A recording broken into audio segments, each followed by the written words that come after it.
Welcome to the Coast to Coast podcast, brought to you by Play Picks and the Lines. Coming to you from the West Coast, Josh Lander, joined by my guy Nate Weitzer on the East Coast. And we are running along on this Monday slate, Nate. We are looking at the Nuggets, who are headed to Miami to take on the Heat. Another little revenge game there, as Jokic and Markieff Morris still hurt after a little scuffle that they had in that big loss for the Heat there, as Denver won that one big. We'll be taking a look at some of that and some player props as well. Make sure you are liked and subscribed to that page, as we've got a couple other videos up for you, including a full player props video that we bring you each and every day. And as always, if you do still need a FanDuel or DraftKings account, head to ftpicks.com or dkpicks.com and find those listings in your area, such as what we've got for tonight. Nate, let's get into it.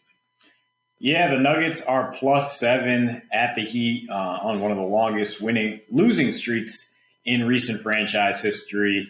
And yeah, as you mentioned, Nikola Jokic still questionable to return at this point. They have really struggled without him. The total sitting at 208 for that game. And quickly looking at the other games on this Monday slate, we got the Magic +14 at the Sixers, who have Embiid back at this point. The Pacers are +2.5 at the Wolves. Hornets +5.5 at the Bulls. We break that one down in an episode. The Thunder are +2.5 at the Rockets. Cavs +6.5 at Mavs. Wizards -3 at Spurs. Blazers +7 at Jazz. And the Pelicans +6.5 at the Clippers.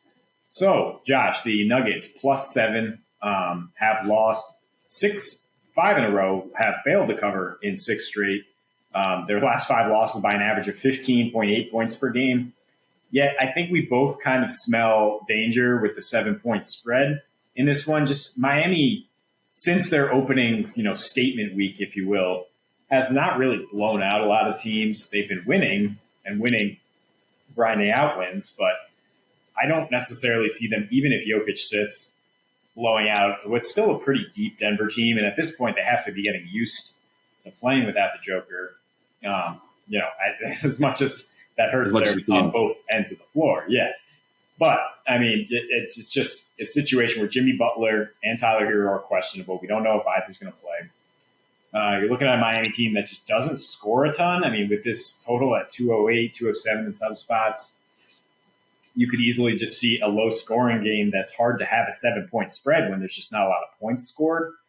So, I mean, I'm looking at some different angles personally, thinking about the Heat team total, given how bad Denver's defense has been without Jokic. So they're at 107, and while they don't score a ton, they do score 4 more points per game at home, gone over in 4 of 7. They've actually gone over in 12 of their last 13 against the West, including 3 of their last 4 against Denver. So at just 207, you can get a nice money line parlay with that over for +150 at DK. I think they'll definitely win this game, even if Joker returns. I think and I think we expect Jimmy Butler to play because of that brawl and because of the revenge factor here. But I'm a little scared off by the spread, and I would look to either tease it, with the total, get it down further, or tease it with another game. As we mentioned, the Hornets at +5.5. I think if you get them at +9.5, you feel really good about both these teams covering. Yeah, for sure. I mean, honestly, with this one, the more I look at it and the more it seems like Joker is strongly questionable to play, leaning towards not playing tonight. The more I'm actually a little bit less fearful of Denver being able to hang close. My initial thought was take the over here. Both teams, specifically Denver, has regressed so far on defense that they're just basically bad. I know they're only giving up about 100 points a game on the season still, but that's mostly due to the fact that at home, they were on that tear of not giving up 100 points to their opponent in the first 6 games. That has not quite been the case lately, regardless of where they play. As we know how poorly they're streaking. They've without Joker specifically. Well, they've had him for about one of these last 6 games where he got hurt in that one with his wrist injury. But in that time span, their offense is so bad that it's also really highlighting the fact that their defense was really just carrying them to wins at this point, and Joker not being there actually has hurt their defense a ton as well. As they're giving up in their last 6, they're giving up 115.5 points a game. They're allowing their opponents to shoot the best field goal percentage in the NBA, which is the worst for their, in terms of their stat. They're giving up field goal percentage, giving up really good field goal percentage to their opponents, giving up 37% from behind the 3-point line. They are dead last in rebounding during that time as well. We know the Heat are the best rebounding team in the league, especially at home, where they grab 55% of all available rebounds in playing in Miami. So it does scare me a little bit for the over. I think it's a tease moment for me, just so I can feel good about my bet, and get really close to even money there by teasing the total down and going over about 203 on that one, and then getting the Heat down to about 4.5 points.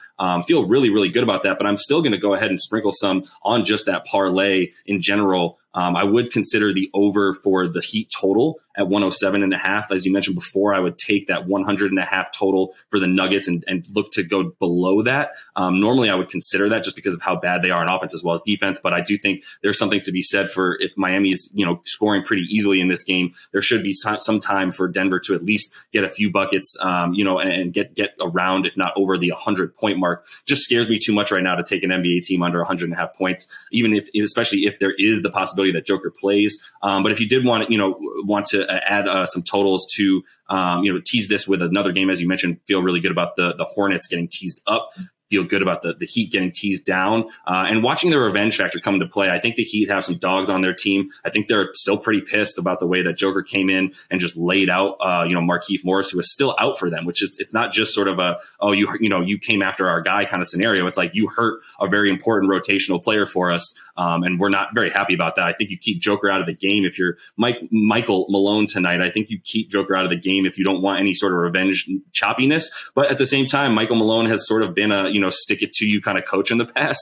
And I could see him putting his middle finger up at the league and at the Heat and starting Joker tonight as that kind of play. Either way, as we mentioned, neither of us are very scared of the Heat losing this one to the Nuggets. And 4 points doesn't scare me, as the Joker, I don't think is even going to be enough for them with all the injuries that they have around him.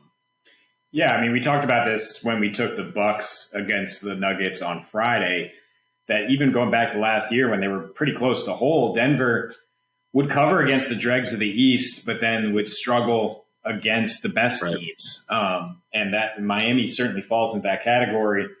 In general, this season, they're just 2-6 against the spread on the road. Their defense suffers tremendously. And they're giving up 115 points per game in this stretch without the Joker, going over in 6 of their last 7. He played in a couple of those games, but just the defense, the floor has fallen through there with so many guys out, including their leader. I trust Miami to score, to get over their team total, and to win this game by somewhere in the range of 5 to 15 points. Is just the reason that I agree with you on the tease. Yeah, and it's in terms of how Denver plays on the road, how Miami plays at home, it once again just leads you to completely take everything favoring Miami there. They're 5-1 against the spread when they are the home favorite. Are the Heat winning those games by an average of about 7.5 points, which is right where this one stands. The Nuggets, on the other hand, they are 2-5 on the road as away dogs. They are 2-5 on the road against the spread. I should be clear: Miami as home favorites is 6-1 at home against the spread, and then that's road dogs for Denver, only 2-5 against the spread, losing those games by an average of about 6.5 points. So this is all leading towards, Miami's going to win this game. How much do you think they're going to win by? How much of a factor do you think, if Jokic even plays, he would be? And if he doesn't play, there's no real stars out bets up for me when it comes to the Nuggets. There's just too much, riding on this for Miami in terms of how much they want to win this game. And I think need to win this game as well, sitting at 13-7 and fighting with those Wizards atop their division. So anyway, that is all the time we have for this one. Nate, make sure to like and subscribe to that page, as we've got those other videos up for you and looking at some teasers today. So need to be aware of what other games we're looking to take advantage of. But until we see you next, happy betting.